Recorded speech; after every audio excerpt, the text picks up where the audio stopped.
Le thème de la prédication ce matin, être une Église en santé par des familles en santé spirituelle et par la sanctification personnelle. Qu'est-ce que ça vient faire ici ce matin, juste pour se resituer dans le contexte? Pendant l'année, donc, on a des séries textuelles et pendant l'année, on a des éléments thématiques. Il y a déjà eu par le passé la liturgie. Cette année, c'est sur certains principes de l'Église. Ici, à Bécancour, donc, il y avait... Will nous avait enseigné sur l'importance de veiller sur une foi commune. Mathieu nous avait parlé de l'équilibre entre la grande assemblée, les groupes maisons. Yvon nous avait parlé de la collégialité des pasteurs. Et donc aujourd'hui, il y en aura d'autres là, comme ça, mais aujourd'hui, c'est être une Église en santé par des familles en santé spirituelle et par la sanctification personnelle. J'attire tout de suite l'attention sur l'ordre un peu des éléments. Donc, l'Église en santé, elle est par des familles en santé spirituelle, par la sanctification personnelle. Et là-dedans, c'est certain qu'il va y avoir un accent donc, sur les familles, sur les couples aussi. Je n'aborderai pas la question des rôles bibliques. J'avais fait ça l'an dernier, en avril 2023. S'il y en a que ça intéresse, ça se retrouve sur le YouTube de l'Église.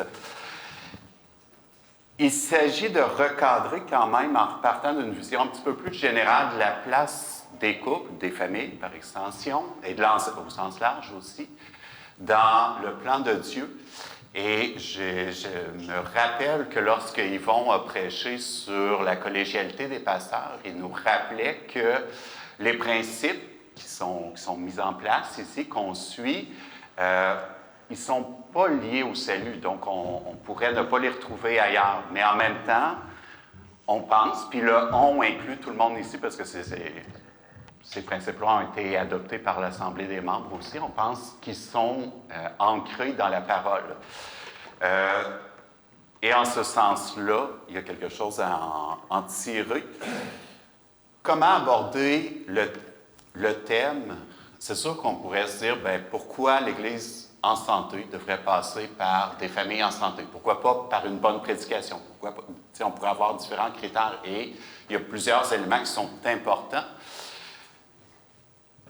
En même temps, je pense qu'il y a eu une bonne sagesse dans l'organisation ainsi. Et l'angle que je vais prendre, c'est tout simplement de d'abord nous placer dans un cadre plus général, de voir le commencement, la fin, puis la partie entre les deux des plans de Dieu pour voir un peu mieux les appels de Dieu. Donc, je vais faire le détour par les appels de Dieu ou les vocations. Là, c'est juste une question de traduction, c'est appel, vocation, c'est la même chose. Et en regardant les appels de Dieu, entre autres un double appel, on va mieux voir la place de notre sanctification personnelle là-dedans et la place des familles et des couples là-dedans. Donc, je vais faire ce détour-là, mais pour recentrer un peu mieux. Donc, juste avant, si vous voulez, on va se courber pour prier. Père Tout-Puissant, Dieu éternel, ce qu'on cherche directement, trop souvent, on ne l'atteint pas. Donne-nous la patience, donne-nous le renouvellement de nos intelligences pour discerner tes voies qui sont au-dessus de nos voies, afin de pouvoir ensuite mieux agir concrètement. On veut d'abord discerner l'horizon de tes plans pour mieux ancrer notre action au quotidien, concrètement, et mieux agir avec la puissance que tu nous as donnée en nous rachetant par Christ, afin de t'honorer, afin de te glorifier dans tous les aspects de nos vies. Avec Christ, par qui nous te prions. Amen. Je vais commencer donc Comment aborder le thème? Je vais passer par la question des appels, je préciserai un peu le sens. Et peut-être juste aussi se rappeler que nos propres cœurs peuvent être constamment imbibés de la culture ambiante, des idoles de notre culture. On n'y échappe pas.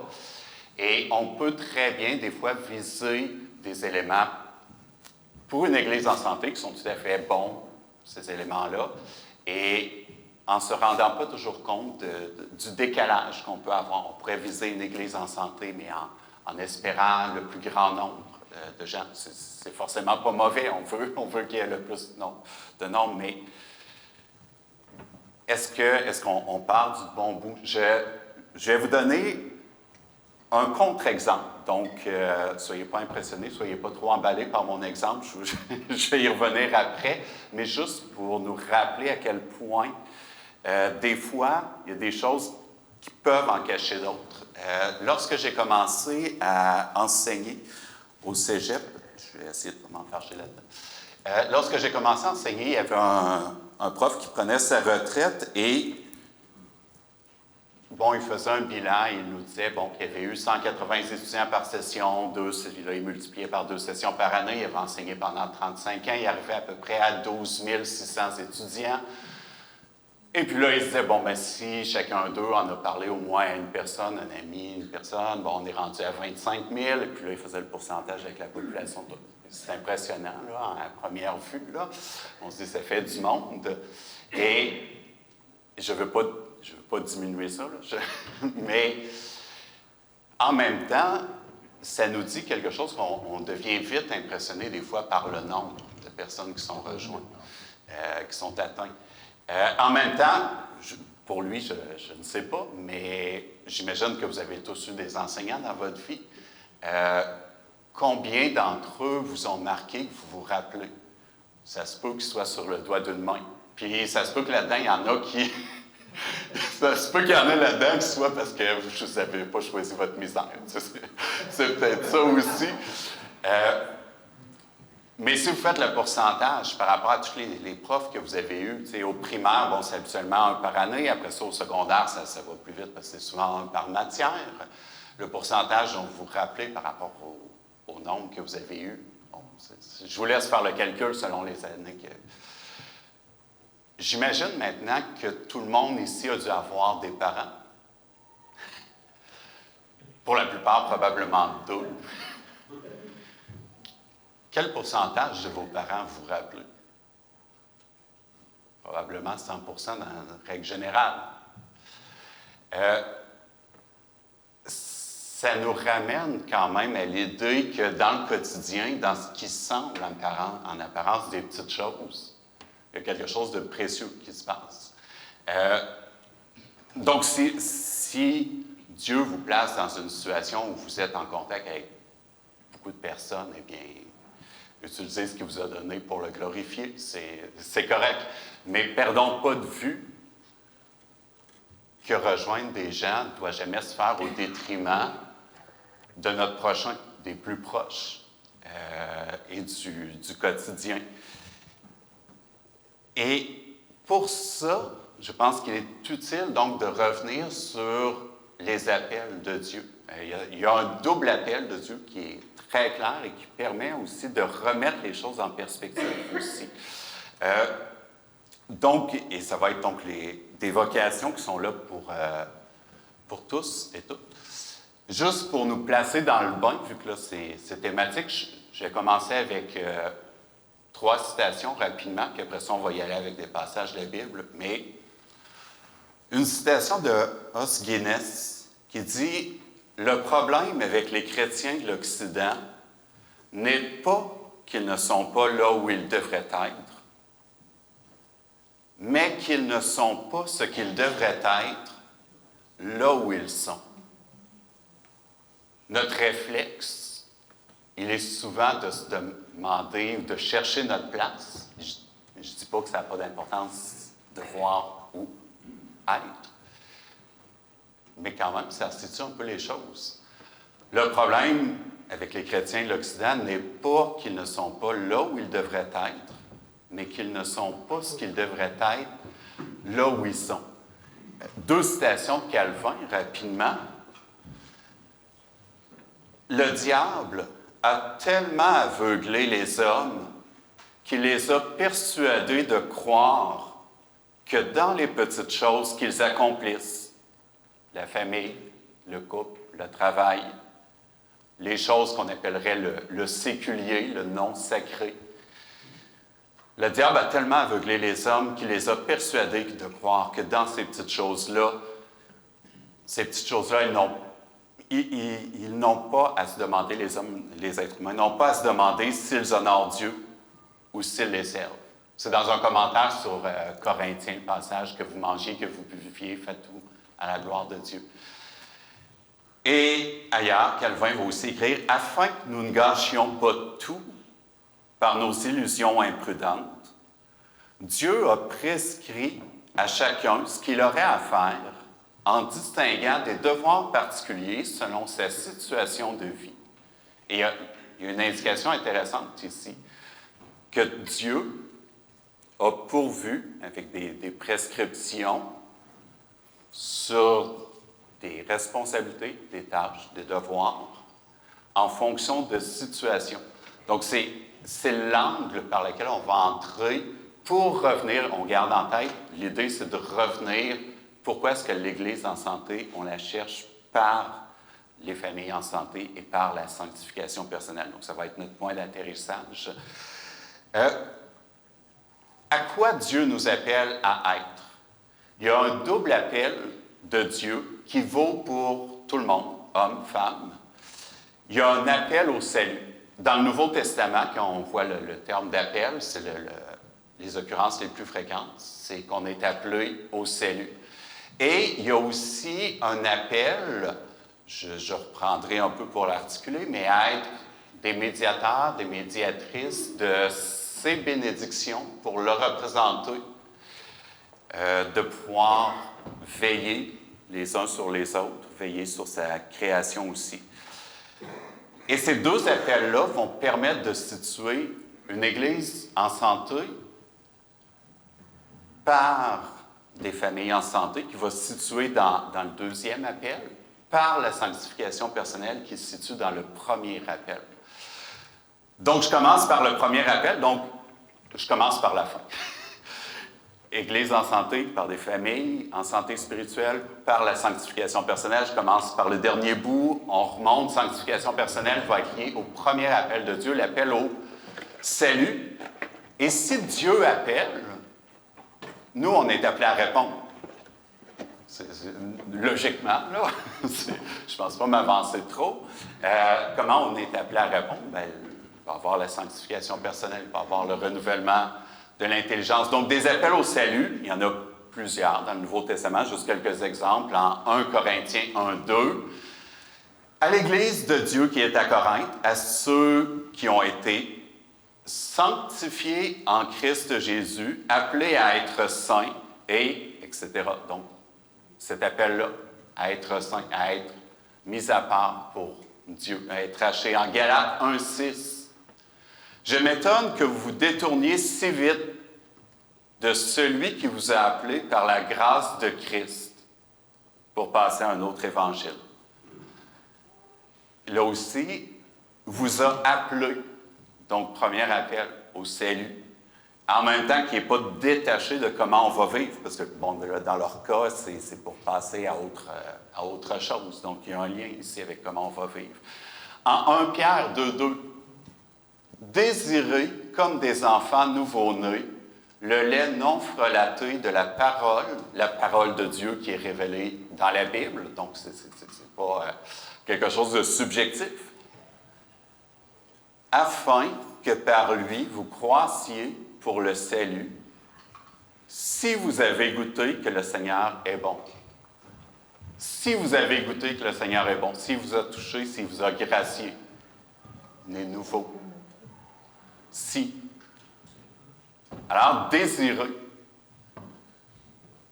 le lait non frelaté. Pourquoi? Afin que par lui,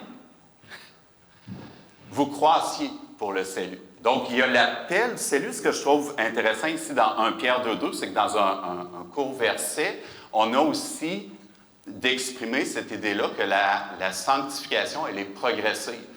On est appelé au salut, on est justifié, c'est un acte d'un coup qui arrive là, mais cette justification-là, par Christ, s'accompagne d'une sanctification qui, elle est progressive, pour que vous croissiez pour le salut. On est sauvé, mais on doit croître pour le salut. Il y a déjà cette idée-là.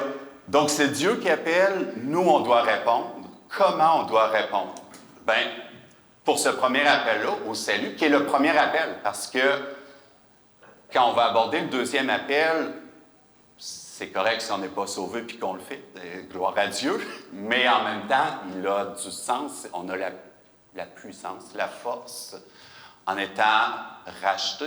Donc, le premier rappel est le point central. Comment on y répond?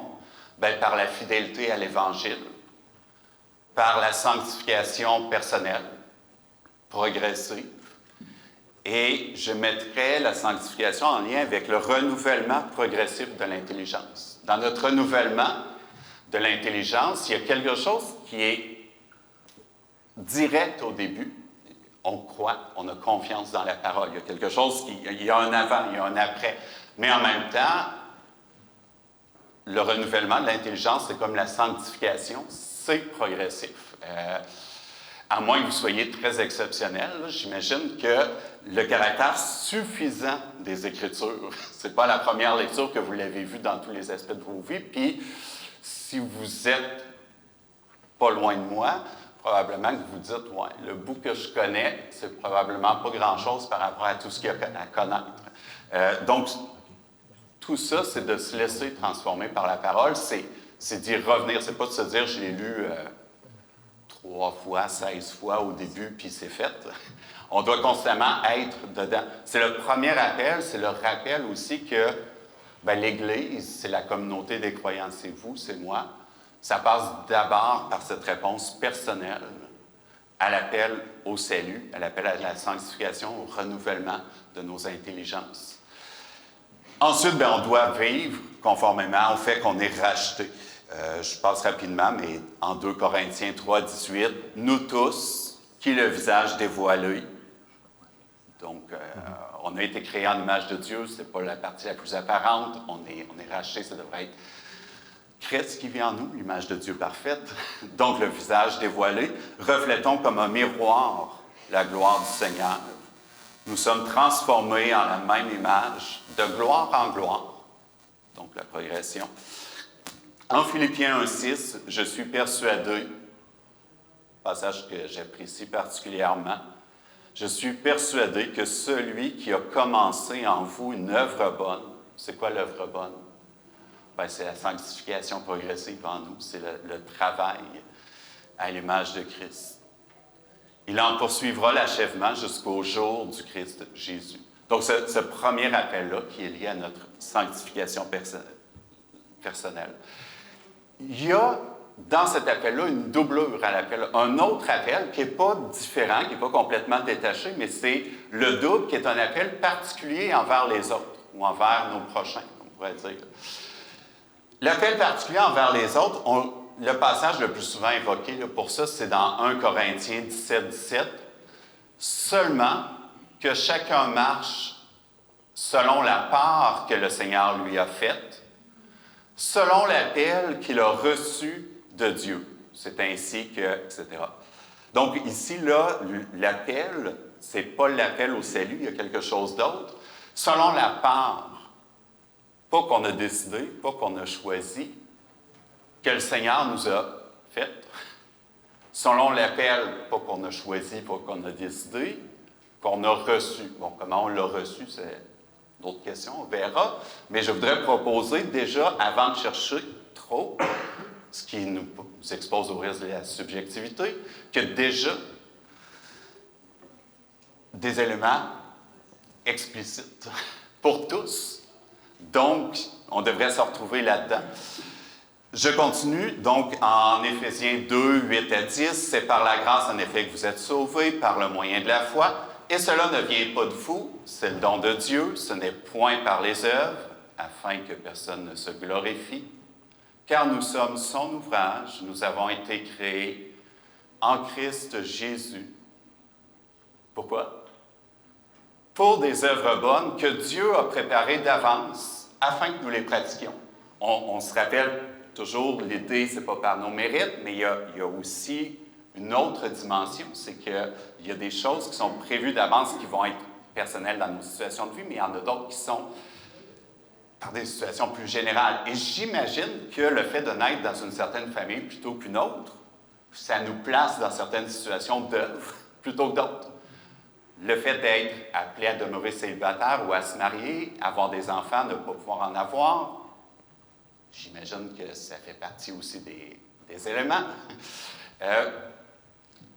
Là, je vais revenir, le portrait général, je traversais le pont ce matin, puis je me disais, il faut que je coupe. Donc, il y a 2 versants dans la prédication.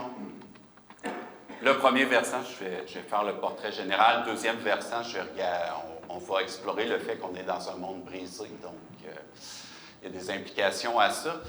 Le premier versant, je vais essayer de le condenser pour garder du temps un peu plus pour le deuxième versant. Mais le premier versant, si je voulais le résumer, dès la création, il y a quelque chose qui a été institué par Dieu, qu'on retrouve à un niveau supérieur, mais dans ce qui est annoncé pour la nouvelle création à la fin. Et entre les deux, il y a un appel à incarner ça ou le faire, le refléter.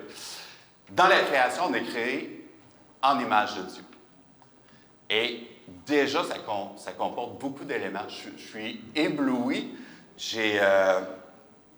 Dans un cours que je donne où j'aborde l'anthropologie chrétienne, il y a un des points d'entrée qui est justement le fait que l'être humain est créé en image de Dieu, toutes les caractéristiques que ça implique. Et c'est impressionnant de voir que déjà dès le début, ça contient ce qui sera annoncé dans la loi de Moïse. On n'attend pas la loi de Moïse pour que tuer, convoiter, etc. soit mauvais. Puis déjà, ça contient les implications qui seront, par exemple, dans les extensions que Jésus expose dans le Sermon sur la montagne. Mais ici, juste globalement, je veux juste voir brièvement qu'il y a déjà dans la création quelque chose qui touche au deuxième appel pour les autres. La famille va se placer là-dedans. Juste mentionner, je dis la famille va se placer là-dedans. Paul va mentionner, ce n'est pas nécessairement tout le monde qui est appelé, par exemple, à se marier ou à avoir une famille. Donc, il y a différentes situations de vie, mais l'appel va quand même nous placer auprès d'autres. Pour le moment, en tout cas, on est tous des parents. On est tous dans une famille, au moins minimalement, comme ça. Donc, je condense ce qui apparaît en Genèse, qui va être là dans l'Apocalypse et qui est préservé entre les deux, c'est, pour les appels envers les autres, c'est entre autres être un appel à être des représentants de Dieu pour sa création. Appel aussi à être les médiateurs de ses bénédictions. Ce qui va être articulé avec les expressions de roi et de prêtre, au sens figuré. Des fois, c'est au sens littéral, là, mais ça peut être au sens figuré de roi, de représentant. C'est toujours Dieu qui est le roi des rois. De prêtre, dans le contexte de l'Ancien Testament, le prêtre, ce n'est pas le pasteur, ce n'est pas l'évêque. Le prêtre, c'est le souverain sacrificateur, donc avec un rôle de médiation. Et déjà, donc, en Genèse 1, 26 et 27, je tranche un petit peu les passages, là, Dieu dit, faisons l'homme à notre image, selon notre ressemblance. C'est l'homme et la femme qui sont faits en image de Dieu, ça va leur donner une même dignité, une même valeur au niveau de Dieu. Faisons l'homme en notre image. En Genèse 2, 18, l'Éternel Dieu dit, « Il n'est pas bon que l'homme soit seul. Je lui ferai une aide qui sera son vis-à-vis. » Donc là, après ça, il va créer la femme. Et ici, une question, et si vous vous rappelez, Genèse, c'est comme un refrain. Tout était bon, ça revient tout le temps. Bien, si tout est bon, pourquoi là, c'est pas bon que l'homme soit seul? Et répondez pas trop vite, c'est pour faire des bébés. Parce que j'imagine qu'à ce moment-là, là, on est au début, là, et Dieu pourrait aussi créer chaque être humain à partir de la terre rouge. Ça ne serait pas plus ni moins un miracle que des cellules qui deviennent des yeux parfaits, tout imbriqués avec le reste. Pourquoi il n'est pas bon que l'être humain soit seul? Pourquoi il n'est pas bon que l'homme soit seul? Il est créé en image de Dieu. Il y a plusieurs caractéristiques à Dieu, dont d'être amour. Si Dieu a besoin de créer l'être humain pour pouvoir exercer son amour, comme nous, on voudrait un petit chaton, supposons, il y aurait quelque chose qui manquerait. Si Dieu est complet en lui-même, et c'est le cas, il n'a pas besoin de nous pour aimer, de toute éternité. C'est toujours un peu troublant, des fois, pour le monothéisme, mais pas du tout pour le christianisme, puisque c'est un monothéisme trinitaire. Dieu est un et trois de toute éternité. Il peut exercer son amour de toute éternité avec des égaux. Parce que dans la Trinité, ce n'est pas président, vice-président, c'est à égalité. Donc, si l'être humain est créé en image de Dieu, il a un besoin d'exercer de l'amour à égalité. S'il est seul, il peut exercer son amour avec plus grand que lui, Dieu. Il peut exercer son amour avec plus petit que lui, la création. Mais il a besoin d'un autre être humain créé en image de Dieu s'il veut vraiment pouvoir exercer son amour de façon horizontale, en tant que vis-à-vis, qu'égaux en dignité. Donc déjà, ça nous place dans un appel particulier, un appel pour les autres, qui est particulier. Ça va être là dès le commencement. On va le retrouver à la fin aussi. Entre les deux, ça passe beaucoup par les expressions donc de roi, de royaume. Donc, des fois, il va y avoir des rois, mais avant même qu'il y ait les rois au sens propre, il va être question de nation sainte. Donc, qui renvoie à ça. Après, cette image-là, elle est reprise au sens figuré. Les prêtres, les sacrificateurs. Dans l'Ancien Testament, c'est ceux qui vont faire un sacrifice pour le peuple. Donc, ils vont être une médiation des êtres humains auprès de Dieu. Alors que le roi ou la royauté est une médiation de Dieu auprès des êtres humains. C'est entrecroisé. Être un médiateur des humains auprès de Dieu, être un médiateur de Dieu et de tout ce qui est déjà dans l'image de Dieu, mais qui a été perdu avec la chute, auprès des autres êtres humains. Donc, on l'a, je passe rapidement, en Exode 19, donc dans l'Ancien Testament. Quant à vous, vous serez pour moi, c'est Dieu qui parle, vous serez pour moi un royaume de sacrificateurs, donc des médiateurs entre les êtres humains et Dieu, et une nation sainte, des médiateurs entre Dieu et les humains, en image de Dieu. Dans le Nouveau Testament, c'est repris en 1 Pierre 2,9. Vous, par contre, vous êtes une race élue, un sacerdoce royal. Il reprend l'image des prêtres, des sacrificateurs. Donc, là, ce n'est pas une fonction réservée à certains, ça devient plus clair, c'est tous les disciples, hommes et femmes, ont maintenant un accès direct avec Dieu. Fait que le parallèle, c'est toujours important de garder en tête qu'ici, prêtre, c'est pas pasteur. Le passage, il y avait l'image de Jacob Beaumier qui disait, c'est un peu comme avec le brigadier scolaire, là, avec une banderole.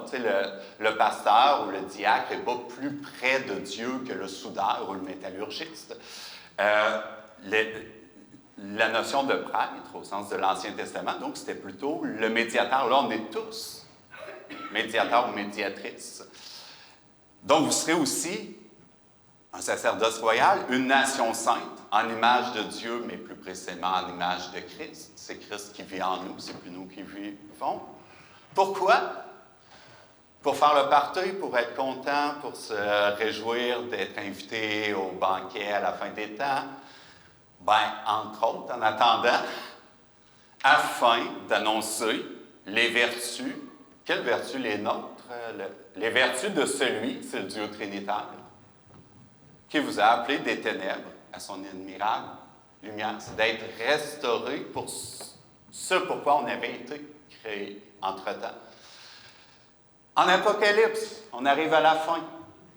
Apocalypse 1,6. À celui qui nous aime, qui nous a délivrés de nos péchés par son sang et qui a fait de nous un royaume, des sacrificateurs pour Dieu son Père, à lui la gloire, etc. En Romains 12, 1. Je vous exhorte donc, frères et sœurs, par les compassions de Dieu, à offrir vos corps comme un sacrifice vivant, saint, agréable, etc. Offrir vos corps, ça fait le lien avec le sacrifice. Les prêtres, les sacrificateurs, on est tous, hommes et femmes, dans cette fonction-là. Et c'est quoi le sacrifice qu'on va donner? Nos corps. Bon, c'est pour prendre au sens propre, là. On ne partira pas le bûcher. C'est quoi nos corps? Bien, c'est toute notre vie. C'est notre être tout entier, y compris notre temps. Donc, où on place notre temps, quelles sont nos priorités, font partie de la part qu'on offre en sacrifice ou qu'on réserve pour nous. Donc, ici, cet appel-là, d'être ses représentants, mais aussi en essayant de voir, est-ce qu'on essaie de placer le temps aux endroits, aux bons endroits. Si je reviens rapidement, une Église en santé, par des familles en santé spirituelle, par la sanctification personnelle, Dieu a un double appel. Dès le début, jusqu'à la fin, appel au salut. Notre réponse, s'il appelle, on répond. Sanctification personnelle, mourir à nous-mêmes. C'est plus moi qui vis, c'est Christ qui vit en moi. Mourir à nous-mêmes. On est lié à Christ dans sa victoire. On est lié à Christ dans sa souffrance. Christ qui vit en nous, c'est un Dieu qui souffre aussi qui vit en nous. Il y a les deux parties. C'est un Dieu qui est victorieux, c'est un Dieu qui souffre aussi. Ça se peut que se donner pour le bien des autres, comme Dieu s'est donné comme pour le bien des autres, ait un prix. Ça se peut. C'est pas juste que ça se peut, c'est probable.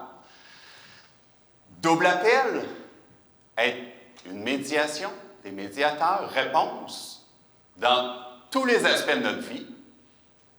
Mais, donc tous les aspects de notre vie, c'est au travail, dans la famille, c'est tous les aspects de notre vie. Mais selon la part et l'appel reçu de Dieu. C'est là qu'on va voir que c'est dans tous les aspects de notre vie, mais en même temps dans les priorités, parce que à force d'être partout, on est nulle part. Eh bien, il faut voir un peu les priorités. C'est Dieu qui appelle, donc il faut considérer les responsabilités auxquelles il nous appelle. Et là où il nous a placés, d'abord, dans une famille, dans un mariage si c'est le cas, si ce n'est pas le cas, auprès d'autres, des frères et sœurs. C'est quoi les responsabilités liées à ça? Et c'est auprès de qui Dieu nous appelle. Là, on va regarder donc l'idée de notre prochain. Ici, là, je parle plus de la version idéale, parce que dans le monde concret, il y aurait de la bouette sur tous les souliers, là, ça serait moins propre. Mais donc, notre prochain, vous vous rappelez sûrement de la réponse de Jésus aux pharisiens. C'est dans Matthieu 22, versets 36 à 40, on l'interroge, son maître. Quel est le plus grand commandement? La réponse de Jésus, tu aimeras le Seigneur ton Dieu de tout ton cœur, de toute ton âme et de toute ta pensée. Premier appel, réponse au premier appel. Sanctification personnelle. On pourrait dire piété, mais piété, ça fait un peu technique. Là. C'est quoi la piété? Bien, c'est vivre pour Dieu dans tous les aspects. Ça inclut quand on va au frigo. C'est tous les aspects. Jésus continue. Et voici le second. Ah, tiens donc, qui lui est semblable. Ah. Tu aimeras ton prochain comme toi-même. Ah, deuxième appel. Appel double. Puis Jésus dit, c'est semblable. En Luc 10, versets 28 à 30. Là, c'est un docteur de la loi qui était en interaction avec Jésus. Jésus lui pose la même question. Puis là, c'est le docteur de la loi qui donne finalement une réponse qui est très similaire à celle de Jésus. Donc, les commandements pour aimer Dieu, aimer son prochain.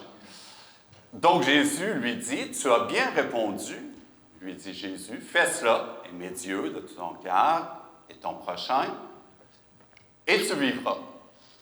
Mais lui, le docteur de la loi, voulut se justifier et dit à Jésus, « Et qui est mon prochain? » Et là, ensuite, Jésus reprend, c'est la parabole des Samaritains. Je n'entrerai pas dans le détail, mais dans la parabole des Samaritains, c'est pas pour rien qu'il y a des pharisiens et des lévites. Si vous gardez en tête, là, c'est à quoi renvoyer, par exemple, les sacrificateurs, on comprend que c'est pas pour rien. Je ne vais pas aller dans... Il pourrait y avoir une prédication complète là-dessus. Je vais juste y aller de façon générale sur l'idée du prochain. Ça me fait toujours un peu sourire quand je repense à ce docteur de la loi qui dit « Et qui est mon prochain? » Surtout depuis qu'on m'a dit qu'en hébreu, le prochain, c'est la même expression pour désigner celui que je vois. Fait que là, c'est comme si le docteur de la loi il disait « Oui, c'est beau, je vais aimer celui que je vois. Mais tu pourrais-tu me dire, c'est qui que je vois? » Sous-entendu, qui mérite que je le vois?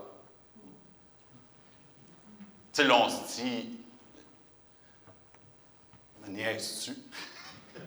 C'est qui tu vois? Faut-tu le coup que je réponde à ça, c'est qui? Mais encore le mérite. Qui mérite? On est sauvé par grâce, mais qui mérite?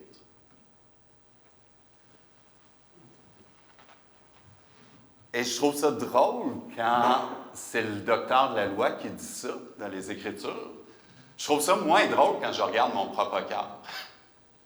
Parce que est-ce qu'on est vraiment différent du docteur de la loi si on néglige les personnes avec qui Dieu nous place, à commencer par les personnes avec qui il ne nous a pas seulement placés, mais il nous a mis en alliance?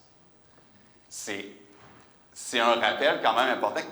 Qui je vois, bien, je peux toujours choisir de m'en aller loin, mais qui je vois, ça doit être d'abord et avant tout l'attention aux proches, personnes qui sont en alliance. Et on comprend que qui je vois ou qui je dois voir à ce moment-là, c'est pas juste avec mes yeux. Moi, la plupart, j'imagine, vous le savez, mon épouse, puis sa famille est en France, elle est originaire de là-bas. Eh bien, on a convenu, c'est une direction claire qu'on a prise entre nous, on a convenu que pour un certain temps, il était préférable qu'elle puisse y aller de temps à autre aussi pour prendre soin de ses parents, entre autres choses. Mais quand on ne se voit pas avec nos yeux, c'est tous les jours qu'on est en communion. Là, je rappelle, selon la part que le Seigneur a donnée. Donc, si vous dites, as-tu un truc pour que je fasse ça? Si je voyais moins mes proches, je performerais mieux au travail? Non. C'est pas l'idée, mais c'est le rappel que qui on doit voir. Donc, c'est pas juste les yeux, c'est est-ce qu'on est. Tantôt, dans la première citation, il y avait l'idée, c'est peut-être pas là où on est, mais d'être ce qu'on doit être là où on est, mais là où on est quand même interrelié, parce qu'on peut fuir aussi ce qu'on devrait être là où on devrait être en premier lieu. Et il y a des relations que Dieu a tissées par alliance. Si Dieu en fait une alliance, c'est que ça doit avoir un poids, une valeur assez forte, assez particulière. Donc, d'où l'importance là-dedans du couple et de la famille. En Genèse 2,24, c'est pourquoi l'homme quittera son père et sa mère et s'attachera à sa femme. Donc, il y a cette idée-là d'alliance. Si on faisait le tour des occurrences de s'attacher, c'est la même expression pour l'attachement à Dieu. Parce que c'est pas juste quelque chose d'émotif, là. Il y a quelque chose vraiment d'alliantiel là-dedans. En Timothée, ça fait mal. En Timothée 5, 8, si quelqu'un n'a pas soin des siens, surtout ceux de sa famille, il a renié la foi et il est pire qu'un infidèle. Je dois dire que le contexte exact, là, il y a un contexte où il s'agit de prendre soin des veuves, donc c'est un contexte où c'est en milieu chrétiens convertis, donc ce n'est pas nécessairement tout de la même façon, mais il y a quand même quelque chose qui est interpellant là-dedans. En Tite 2, 4 et 5. Afin d'apprendre aux jeunes femmes à aimer leurs maris et leurs enfants, afin que la parole de Dieu ne soit pas calomniée. Le terme de calomnier, ça pourrait être traduit par blasphémer. Apprendre, donc ce n'est pas nécessairement toujours naturel, ce n'est pas toujours un sentiment. Apprendre à aimer. Pourquoi? Afin que Dieu ne soit pas calomnié. On entre dans le cadre de l'Évangile. Il y a un équivalent pour les hommes en Éphésiens 5, versets 25 à 28. Marie, aimez chacun votre femme, comme Christ a aimé l'Église et s'est livré lui-même pour la sanctifier, etc. Verset 28. De même, les maris doivent aimer leurs femmes comme leur propre corps. Il y a une double analogie, parce que l'Église est présentée comme l'épouse de Christ. Et là, ça arrive dans un contexte comme ça. L'Église est aussi présentée comme le corps de Christ.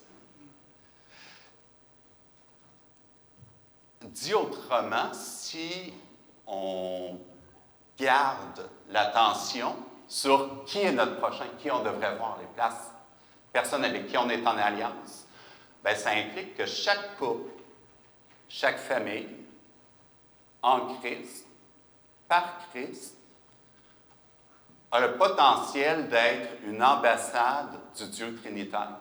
Et des fois, on peut se demander comment on pourrait rayonner, agir pour la société. Bien, il y a bien sûr d'autres moyens, mais la base, déjà, c'est de donner un modèle, de vivre d'une façon qui montre le festin auquel on est appelé.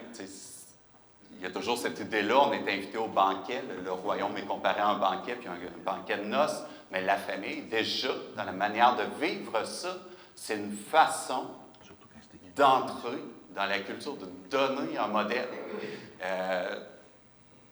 À l'inverse, si on dit « mes appels, mes vocations, c'est dans une liste de tâches », qu'on néglige ça, bien, le couple, la famille, ça peut être un maquis pour notre propre ego, ça peut être une cachette pour continuer à vivre en ne laissant pas la place pour Christ. Donc, dans l'ordre des appels, des vocations, si on entrait dans le détail, il y a l'appel pour Dieu, le premier appel, l'appel au salut, la sanctification. Il y a un appel pour les autres, les prochains, et avec une considération des alliances. Donc, couple, famille, on ne les choisit pas. On ne choisit clairement pas nos parents, on ne choisit pas les enfants pour les personnes qui en ont. Le couple, on peut peut-être choisir en partie, là, puis s'il y en a qui réfléchissent là-dessus, je suggère l'ouvrage de Gary Thomas, vous allez dire oui à qui. C'est important de regarder, mais en même temps, jusqu'où on choisit, bien, il y a plusieurs saisons dans une vie. C'est pas dit que la personne que vous choisissez au premier moment soit aussi la même dans 10 ans, dans 20 ans, etc., selon les saisons. Mais Dieu nous y place. Ensuite seulement, l'Église et la société. Ensuite seulement. On est appelé à vivre avec les frères et les sœurs, à s'impliquer, à servir. Mais si ça se fait au détriment, parce qu'on va demander à Dieu de bénir nos projets, c'est d'abord les proches, le couple, la famille. Bon, il y aurait des nuances parce que là, il y a des implications. La façon de vivre le couple est une façon d'agir dans la société. La façon de vivre le couple est une façon de faire rayonner l'Église. C'est pas juste un ordre comme ça, ABCD, là. En fait, c'est très tissé, mais ça aide des fois de mettre ça un peu plus catégorique pour se retrouver. Donc, d'où l'ordre. Donc ici, si on revient à la question de départ, être une Église en santé par des couples, des familles en santé spirituelle, par la sanctification personnelle, il y a le rappel que ce n'est pas l'Église locale qui crée la communauté, c'est Dieu qui crée son Église, c'est Dieu qui ajoute des pierres vivantes dans son Église, y compris dans des communautés locales, donc ici à Bécancour, et dans la vie de l'Église, on veut honorer Dieu, on veut nourrir les ambassades, qui sont les familles, les couples. On veut veiller, et là, on peut mettre plein de choses, c'est prédication est un bon témoignage, etc. On peut mettre plein de choses là, mais juste le rappel, c'est pas ça qui crée l'Église en santé. C'est ça qui veille sur l'Église pour qu'elle soit en santé. Juste se rappeler des ordres. Un sujet de méditation, ce sera un devoir à faire à la maison. Si la famille est importante, comment chacun d'entre nous peut contribuer à épauler les familles lors des cultes de deux? Il peut y avoir les écoles du dimanche, il peut y avoir la présence en culte. Il y a des avantages et des contraintes à chacune des façons de faire. Et vu qu'il y a des contraintes à chacune des façons de faire, c'est avantageux d'alterner. Mais comment on peut chacun, personnellement, contribuer à l'ambiance, aux frères, aux sœurs qui sont dans ces situations-là? Je n'ai pas de réponse toute faite pour vous, à chacun, selon là où vous êtes, à méditer. Dernier volet pour la prédication, on est en même temps dans un monde qui est brisé, donc ça ne se passera pas nécessairement toujours pour le mieux. Qu'est-ce qui se passe quand ça se passe moins bien dans le couple? C'est dans l'alliance, c'est le jour où tout va plutôt bien. Là, vous pouvez mettre votre nom si vous êtes marié, vous pouvez mettre votre nom dans votre tête si vous projetez ça.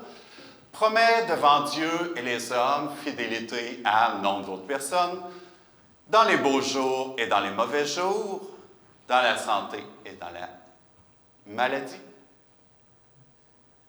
Mais ensuite, est-ce qu'on est encore cette ambassade-là, cette fidélité-là, quand c'est les mauvais jours qui ne sont pas juste un jour dans la semaine? Ou la santé et la maladie. J'y réfléchissais, puis tu sais, la maladie, c'est pas juste se casser un bras à vélo. Et c'est pas juste la maladie d'un cancer en phase terminale. Tu sais, il y a des choses terribles. L'Alzheimer. Est-ce que vous allez dire, mon époux, mon épouse ne se rappelle même pas de moi, c'est plus mon prochain? La maladie. Si c'est la maladie mentale, ça se peut.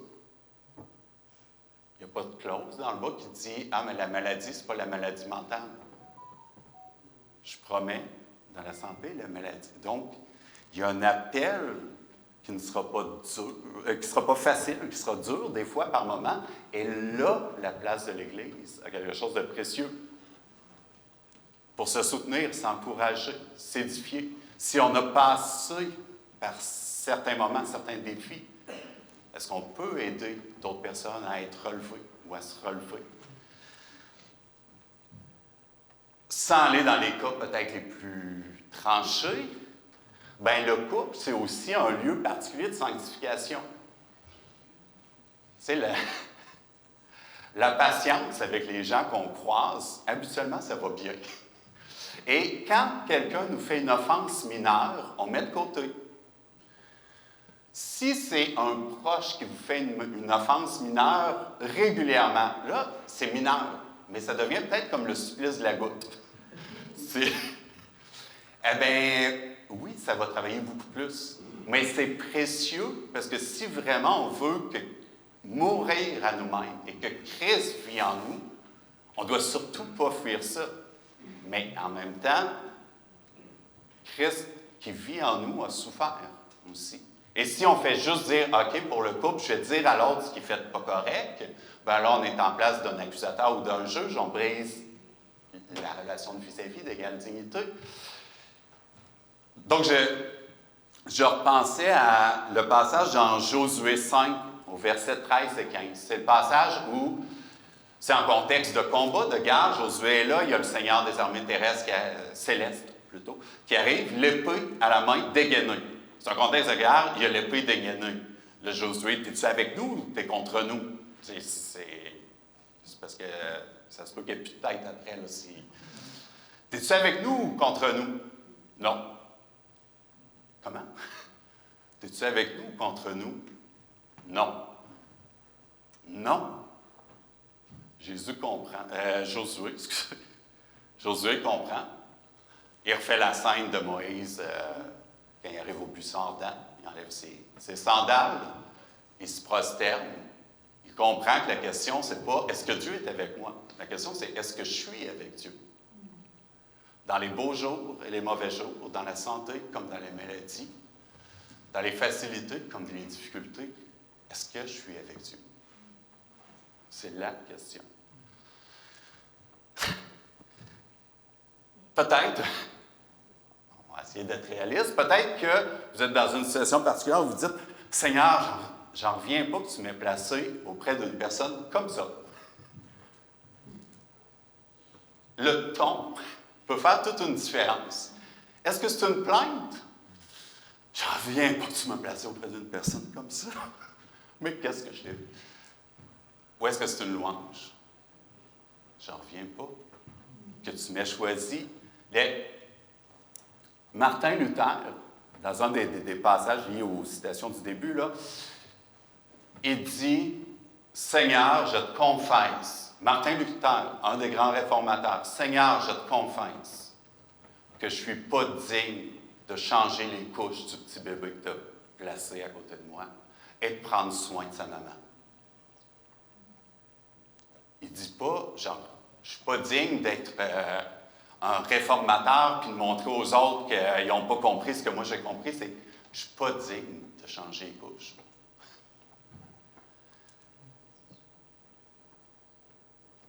Ça nous ramène au concret, au plus près de nous, avec qui Dieu nous a placés en alliance. Et si c'est difficile, si le « j'en reviens pas que tu m'aies placé auprès d'une personne comme ça », si ça a une connotation plutôt négative, bien, est-ce que ça se pourrait que ça soit une bénédiction? Sans enlever le mal, la difficulté, la souffrance, est-ce que ça se pourrait que ce soit une bénédiction? Est-ce que ça se pourrait que Dieu vous ait placé à ce moment-là aux premières loges pour être équipé directement par Dieu, parce que vous ne pourrez pas par vous-même, pour voir sa bénédiction et pour être une bénédiction pour l'autre. Tu sais, les services de police, le SWAT team, ils n'envoient pas ça faire la circulation. Fait que si votre situation vous paraît terrible, c'est peut-être parce que vous n'êtes pas appelé à juste faire la circulation. Et ici, il y a toujours une ambiguïté. Dieu prépare à l'avance, mais Dieu équipe pendant. Si on pense à l'apôtre Paul, ben, j'aimais bien l'image que c'était Matthieu, il me semble, qui utilisait la remarque. Paul a été formé par Gamaliel, c'est un spécialiste des Écritures saintes, où on le retrouve après, on ne le retrouve pas en train de passer le balai à Antioche. Vrai. Mais en même temps, il y a beaucoup de choses pour lesquelles il n'est pas préparé. Paul, c'est un spécialiste des Écritures saintes et son appel, c'est d'aller auprès des païens. Les païens, c'est ceux qui ne comprennent rien aux Écritures saintes parce qu'ils n'ont jamais lu, puis, eh bien voilà. Tu sais, ça se peut que ça soit frustrant de dire, tu sais, hey, j'aurais fait tellement bien d'intertextualité, tu sais, puis ils ne comprennent rien, puis je prends le temps de leur expliquer, puis quand je prends le temps de leur expliquer, il y en a un qui tombe en bas de la fenêtre.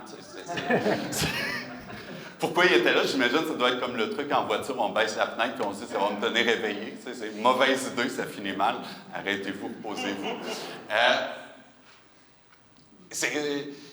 Il s'en va auprès des païens à Athènes. C'est l'endroit probablement où Paul se repose le plus sur ses propres forces pour préparer son discours. Il ne se passe rien. Bien, il ne se passe rien. Il y a Denis qui se convertit. On ne sait pas c'est qui Denis, on sait juste c'est qui le pseudo-Denis, celui qui s'est fait passer pour lui sans être lui, mais tu sais, c'est pas là qu'il se passe de quoi. Et pourtant, ailleurs, est-ce que tout se passe bien? Bien, visiblement, ça ne se passe pas si bien que ça dans les églises qu'il a fondées. Mais gloire à Dieu. Parce que c'est ce qui fait qu'on a une bonne partie du Nouveau Testament. Parce que si ça avait bien été, il n'aurait pas écrit toutes ces lettres-là. Puis on ne serait pas, nous, édifiés, encouragés et fortifiés. Il y a une bonne partie où Paul a été travaillé pendant son service. Peut-être que dans la situation de couple, ou avec les enfants, ou avec les parents, Peut-être que vous dites, c'est au-delà de ce pourquoi je suis équipé. Ouais. Ça arrive souvent, il me semble, quand on lit la Bible, que c'est comme ça. Tu sais, Moïse, c'est pas au meilleur moment quand il pense qu'il va être appelé. C'est quand il a passé 40 ans à sentir le mouton dans le désert, puis après ça qu'il est ramené. Est-ce qu'on en fait une plainte? Ça peut être les deux. Il peut y avoir une plainte pour se remettre à Dieu, mais après, est-ce qu'on en fait une louange? Comme Luther. Je ne me sentais pas digne que tu m'aies choisi pour prendre soin de cette personne-là que tu as créée en ton image. C'est peut-être une belle occasion de vivre la puissance de Dieu, la transformation de Dieu, de voir à quel point, quand nous, on ne peut pas, et qu'on ne voit pas d'horizon, s'attendre à lui, le vivre, l'expérimenter, l'éprouver, mais s'en réjouir, en être encouragé, et encourager d'autres frères et sœurs après. On n'était pas digne de ces appels, mais le Dieu trinitaire nous a adoptés. Il nous appelle à des œuvres préparées d'avance pour que nous les pratiquions. Donc, beaucoup de choses se passent dans le quotidien qui, à force d'habitude, est oublié comme si c'était banal, alors que c'est le téléphone rouge. C'est l'appel de Dieu. On laisse raccrocher ou on décroche? Je vais terminer en prière et ensuite, ce sera la commission et la bénédiction. Donc, si vous voulez vous courber. Père Tout-Puissant, notre prière, elle est toute simple. Viens nous rencontrer dans nos faiblesses. Viens nous rencontrer dans nos faiblesses. Équipe-nous. Fortifie-nous. Fais un miracle qu'on ne penserait pas possible. Donne-nous d'être ensuite, nous aussi, une bénédiction pour les autres. Nous t'en prions pour ta gloire et avec la grâce de Jésus-Christ. Amen. Commission. C'est Jésus qui s'adresse à Pierre, donc avant le reniement, mais je pense qu'on peut le regarder plus largement. Satan vous a réclamé pour vous passer au crible comme le blé. Mais j'ai prié pour toi afin que ta foi ne défaille pas. Et toi, quand tu seras revenu à moi, affermis tes frères, affermis tes sœurs. Dans l'épreuve, peut-être que Satan nous a réclamé pour nous passer au crible. Quelle est la promesse en Philippiens? L'œuvre bonne commencée à chacun de nous, il l'amènera à terme. Il nous gardera. On le chante des fois. Pourquoi? Pour être ses médiateurs. Quand vous serez revenus, affirmissez vos frères, vos sœurs. Et il y a une bénédiction qui vient avec ça. On ne va pas le faire par nos propres forces. Ça va peut-être faire rire à première vue. Il faut que je rappelle que c'est dans le contexte où Paul parle de l'écharpe dans sa chambre, mais 3 fois j'ai supplié le Seigneur de l'éloigner de moi. Et il m'a dit, ma grâce te suffit, car ma puissance s'accomplit dans la faiblesse. Je me glorifierai donc bien plus volontiers de mes faiblesses, afin que la puissance de Christ repose sur moi. Ma grâce te suffit. C'est la bénédiction. Donc, ne soyons pas trop attristés de nos propres faiblesses. Sa grâce est suffisante, Christ est suffisant. Et c'est l'occasion de l'expérimenter plus pleinement.